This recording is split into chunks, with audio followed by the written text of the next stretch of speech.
Everybody, I am live from Peru, in the Sacred Valley. I'll give you guys a little peek. It's quite beautiful. Um, and I just wanted to kind of share my process of what I'm doing to remain hopeful during times of heartbreak.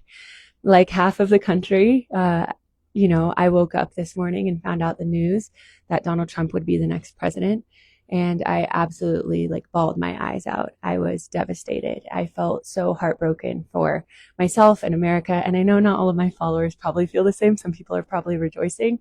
This is for those of you who are feeling hopeless and feeling scared and feeling like your rights are at stake, and just feel so crestfallen. So I want to go through a few quick steps of what I do for myself, what I did this morning, and hopefully it'll be helpful for you to harness hope during times of heartbreak.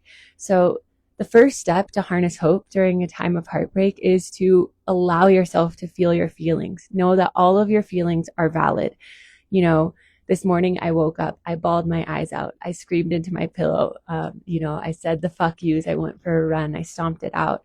And I also, encourage going on a car ride and just screaming to the top of your lungs at the most angry song that perfectly encapsulates how you're feeling. Because we can't really, move forward until we give all of our emotions that we're feeling, however complicated they might be, full permission to just exist. And step one might take a very long time. You might need to snot cry. You might need to allow yourself to sit in the disappointment and the devastation for a little bit longer than you would like, and that's totally fine, because right now what we're saying is our emotions are valid, and this is a hard time, and this is super disappointing, and I'm doing it right now, full permission to feel my feelings, and it's okay. It's okay if it takes a long time for those feelings to come out. And then step two is checking in with your inner child and asking them what they need right now, closing your eyes, imagining your 6-year-old self, and asking them what they need to feel safe right now.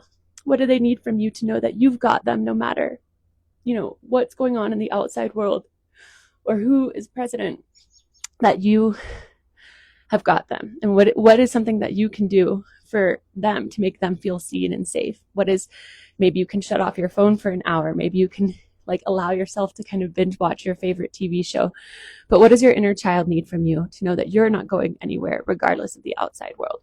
And then step three is to remind yourself of times in the past where you have overcome something hard, where you thought the world was ending and it still went on, and you fought harder, not just on an individual level, but also collectively, remembering times in the past in history where something took a dark turn, and it was the catalyst, it was the awakening for everyone on a grassroots or individual level of we have to come together. If this is happening, if this happened, rather than feeling devastated, it is time for a collective awakening.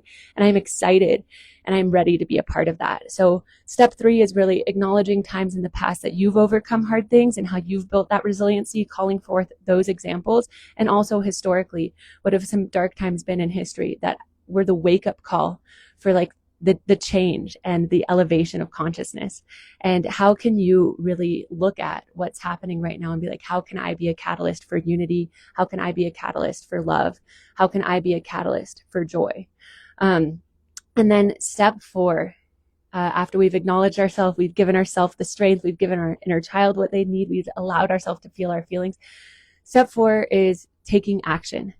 My friend Amanda Nguyen, who founded RISE, which drafts a Bill of Rights for sexual assault survivors, made a beautiful post on this today. When you're feeling anxious, rather than having forced relaxation, why don't you take action? So step four is what is something that I could do to get involved in for a cause that I care about, that I could at least be moving the needle forward and be proud of how I'm showing up, rather than leaving it to the hands of our politicians that may or may not, make a change. So what's something that you could do for a cause that you care about, that you feel might be in jeopardy? Given the election results, what is something that you could do to spread love this week, to spread love to a stranger? Maybe it's to your barista, or to texting someone and letting them know how much you care about them. But how can you then be the catalyst to spread those messages of love and unity, and to kind of reach across the lines in your own neighborhood to start the healing. Because what this election has shown us is there is a great divide. And, we don't want this to happen again. We want to have a more unified United States of America. We want to see the goodness and love in everyone. And so how can we take action? Okay, so to recap those 4 steps, and then I'll just end with a very quick meditation. And if you look at my IG Live yesterday, I also have a unity meditation, which is still just as fitting today as it was yesterday. But to recap the steps, step 1, when you're feeling hopeless, let yourself feel your feelings, no matter how long that takes. Step 2 is ask your inner child what they need. What do they need from you to feel safe in doing that? And like I said, maybe it's dancing around in your room. Maybe it's binge watching your favorite TV show. Maybe it's like going and getting your favorite comfort meal. Step 3, remind yourself of all the times you've overcome hard things in the past, and that our nation, or on a larger scale, hard things or dark times have been overcome, and it's helped us build back even stronger. And how can you be the catalyst in that movement? And then step 4 is taking action on the causes that you care about, and taking action by spreading love to people in your neighborhood. So with those 4 steps, we'll just kind of do a quick check-in. We'll just close our eyes for a brief minute, taking a deep breath in through our nose, an open mouth exhale, sighing it out. Another deep breath in, an exhale, release, and then a deep breath in one more time, and exhale, just sighing out any anxiety, any frustration, any disappointment, and just noticing where you feel it in your body. Maybe placing your hands there. Maybe it's your heart or your gut or your throat or your head. And as you place your hands there, just asking your anxiety or this tension what it's telling you. What are its messages? Just listening without any judgment. And as you let this scared part of you speak, just seeing internally, like your inner child speaking from that scared place. And with your hands on that body part, just imagine sending them so much love. And as you send them this love, imagining it like golden light, imagining this ball of anxiety or tension starting to soften, starting to relax, starting to infuse golden light from this place of tension through all parts of your body, from the tip of your toes to the top of your head, to your nose, to your ears, till your whole body is radiating this golden light. And once this tension has been diffused in it, you see your highest all-knowing self. And just noticing the steadfast energy, the energy of equanimity of your highest self, that they cannot be changed, that their power cannot be taken away, no matter who is in office, no matter what's going on in the outside world. And just asking your highest self for a piece of wisdom. What is the perfect next step that you can do to move through this pain and to turn it into power, to turn it into action? Trusting whatever they say,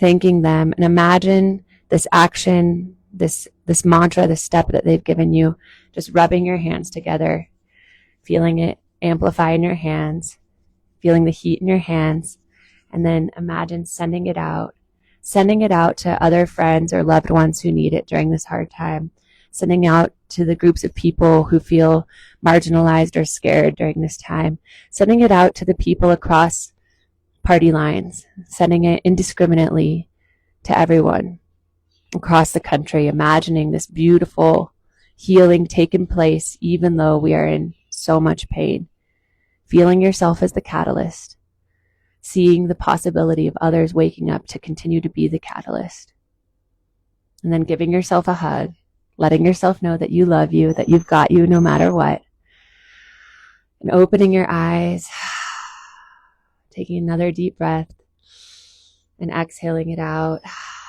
Thank you all for tuning in with me today. Obviously, this was cathartic for me as I cried during the IG Live as well. And my hope is that today marks day 1 of all of us continuing, doubling down on being the unity, being the healing, being people of integrity, and, not letting the results of an election, however disappointing they may be, keep us from being the change that we want to see in this world. So thank you all. Have a beautiful Tuesday. Definitely reach out. Let me know how this went for you and what else you need, how I can support you during this time. And so much love for all of you. Thank you for tuning in.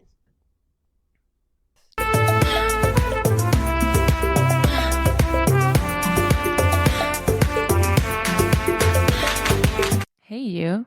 Thank you for coming on this powerful journey with me. I hope it was as powerful for you as it was for me.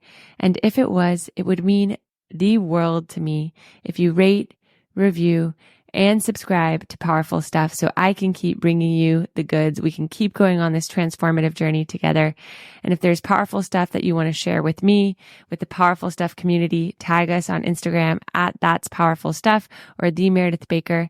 And I look forward to seeing you next week for more powerful